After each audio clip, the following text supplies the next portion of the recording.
بلکہ کربلا کے واقعے سے یہ پیغام ملتا ہے کہ دین کے لیے بڑی بڑی قربانیاں دی گئی ہے، دین کو پھیلانے کے لیے، دین اسلام کو اگلی نسلوں تک پہنچانے کے لیے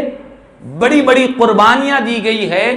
انہی قربانیوں میں سے سب سے عظیم قربانی کربلا کا واقعہ ہے۔ حسین اعظم نے دین کو ہم تک پہنچانے کے لیے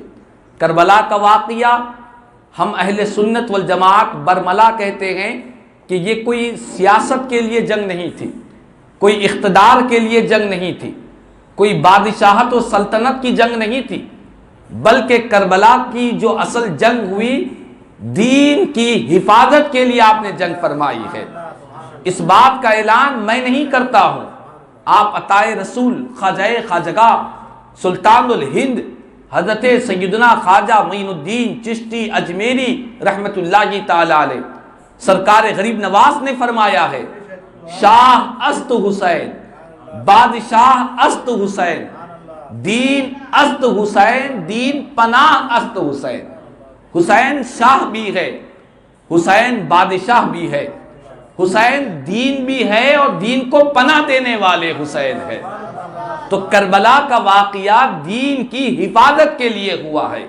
شریعت مطہرہ کی حفاظت کے لیے ہوا ہے۔ حسین کے نانا کے دین جو ہم تک پہنچا ہے، اس دین کی حفاظت کے لیے کربلا کا واقعہ پیش آیا ہے۔ تو اگر ہم چاہتے ہیں کہ کربلا سے کچھ فیض حاصل کرے، واقعہ کربلا سے درس حاصل کرے، تو ہم بھی حسین اعظم کے اس مشن کو ہم بھی حصہ بن جائے، ہم بھی حسین اعظم کی زندگی سے یہ پیغام حاصل کرے کہ ہم بھی دین کے لیے قربانیاں اٹھانے والے بن جائے، اسلام کو دنیا کے گوشے گوشے میں پہنچانے کے لیے، اپنی نسلوں تک اسلام کو پہنچانے کے لیے، شریعت مطہرہ کی حفاظت کے لیے ہم بھی حسین اعظم کے اس مشن سے جڑ جائے۔ کربلا کے واقعے سے دین کی قربانی کا پیغام ملتا ہے، دین کے لیے مر مٹنے کا پیغام ملتا ہے۔ آج حسین اعظم کے ہم نام لیوا ہے، برملا کہتے ہیں کہ ہم حسینی ہیں، برملا کہتے ہیں کہ ہم علی کے چاہنے والے ہیں، ہم علی کے جیالے ہیں، ہم برملا کہتے ہیں، اعلان کرتے ہیں کہ ہم حسینی والے ہیں، حسینی ہیں، لیکن یاد رکھ لے زبان سے اظہار تو کرتے ہیں، یقیناً کرنا چاہیے، یہ ہمارے لیے فخر کی بات ہے، لیکن صرف زبان تک ہی دعوے نہ رہے، کردار کے اندر بھی حسینیت آ جائے، کردار بھی حسین اعظم کے جیسا ہو جائے، کیریکٹر بھی حسین اعظم کے جیسا ہو جائے، ان کے نقش قدم پر چلنے والے بانیں۔ اور آپ دیکھیں جتنے ہم سے پہلے اسلاف اکابرین گزرے ہیں، اولیاء اللہ گزرے ہیں، جتنے بڑے بڑے بزرگان دین گزرے ہیں، چاہے وہ سرکار غوث اعظم دستگیر رضی اللہ تعالیٰ عنہ ہے، چاہے وہ سرکار غریب نواز رحمۃ اللہ کی تعالیٰ علیہ ہو، چاہے وہ حضرت خواجہ نظام الدین محبوب الہی رحمۃ اللہ کی تعالیٰ علیہ ہو، چاہے دنیا کے اکابر اولیاء کرام جن کی دنیا نام لے کر ادب و احترام کرتی ہے، ان سب کی زندگی میں ملتا ہے کہ وہ زبان سے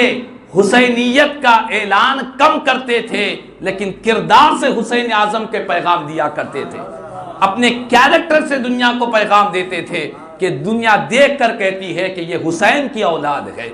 دنیا دیکھ کر کہتی ہے کہ یہ حسن کی اولاد ہے، یہ حسنی ہے، یہ حسینی ہے، یہ مولائی ہے، یہ حیدری ہے۔ اس بات کا اعلان دنیا اللہ والوں کی زندگی کو دیکھ کر کہا کرتی تھی۔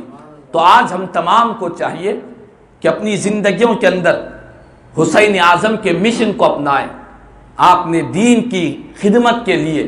دین کی پناہ کے لیے، دین کی حفاظت کے لیے اپنی آل اولاد کی، اپنی جان کی قربانی دی ہے۔ آج ہمارے اندر دین کی تڑپ کیا ہے؟ آج ہمارے مزاجوں میں، ہماری طبیعتوں میں صرف دنیا پرستی نظر آتی ہے، نام نمود نظر آتا ہے، شہرت کی طلب نظر آتی ہے، دنیا میں مقبولیت کی طلب نظر آتی ہے۔ آج ہمارا کردار، آج ہمارا کیریکٹر یہ بتلا رہا ہے کہ ہم نے صرف حسین کا نام اپنے مفادات کے لیے استعمال کر رہے ہیں،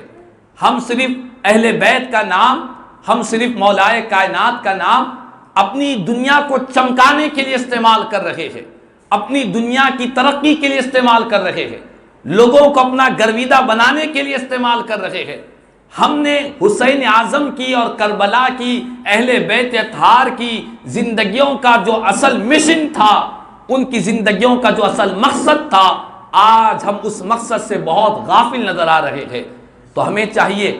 کہ کربلا سے یہ پیغام حاصل کرے کہ امام علی مقام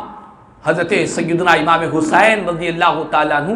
کربلا کے میدان میں اپنی جان کا نذرانہ پیش کیا، اسی دین کو ہم تک پہنچانے کے لیے، نبی پاک علیہ الصلوۃ والسلام کی سنتوں کو ہم تک پہنچانے کے لیے، حضور کی احادیث کریمات کی حفاظت کے لیے، قرآن کی تعلیمات پر عمل کرنے کے لیے، علم دین کو عام کرنے کے لیے، دین کی حفاظت کے لیے حسین اعظم نے کربلا کے میدان میں جام شہادت نوش فرمایا ہے۔ اور اس کے ساتھ ساتھ واقعہ کربلا سے